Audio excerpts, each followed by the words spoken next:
লাল বাবা সকাল সকালই ঘুম থেকে উঠে কলা লিয়া আসতেছে চায়ের দোকানে চা খাইতে। তো বাবা কি সকালে ঘুম থেকে উঠলেন এখন? হ্যাঁ বাবা। তাহলে কি নাস্তা রাস্তা এখন কি করবেন? চা খাবেন? সকালের নাস্তা একটা কলা, একটা বিস্কুট, একটা চা। বাহ, মানে ভাত টাত কিছু খান না সকালে? বাবা রুটিও খান না? মানে যাই হোক একটা, মানে ভাত বাদে যা হয় রুটি বা পরোটা বা চা বিস্কুট? হচ্ছে একটা বিস্কুট, একটা কলা, একটা চা আমার প্রথম খাদ্য। ঠিক আছে বাপ, দেখি চা খান, চলেন। এই যে লাল বাবা চা খাওয়ার জন্য চায়ের দোকানে সকালবেলায় চলে আসছে। এখন লাল বাবা চা খাবে। ইয়ার চাচা চা বানাচ্ছে, এখানে সবাই খাইছে। তো লাল বাবা আসলে এখন লাল বাবা এখন চা খাবে। সকালবেলায় লাল বাবা চা খাচ্ছে।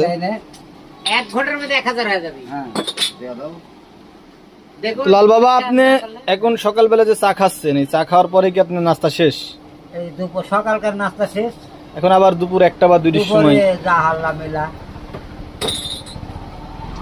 তো এই যে জট লিয়া যে আপনি খাচ্ছেন, তাতে আপনার কি অসুবিধা হয় না?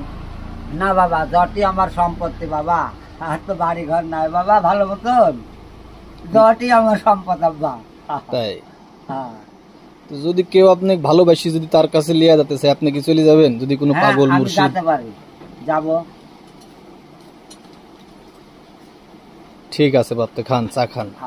এই যে লাল বাবার আরেক বন্ধু বা আরেক পাগল আমাদের এখানকার কালু বাবা। বাবা, কালু বাবা ভালো আছেন আপনি? কি খবর বাবা? এখন কি এখানে চা খাওয়ার জন্য আসছেন?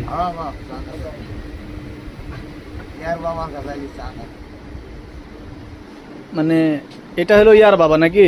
চায়ের দোকানদার ওটা সাধু, কিন্তু এই সাধু আসলে চুল টুল কিছু রাখেনি, কিন্তু আসলে ইনি একটা বড় সাধু ছিলেন এক সময়। এখন একটু স্বাভাবিক জীবনে মনে হয় চলে আসতেছে আবার। এই যে লাল বাবা আর কালো বাবা, দুই বাবাই একসাথে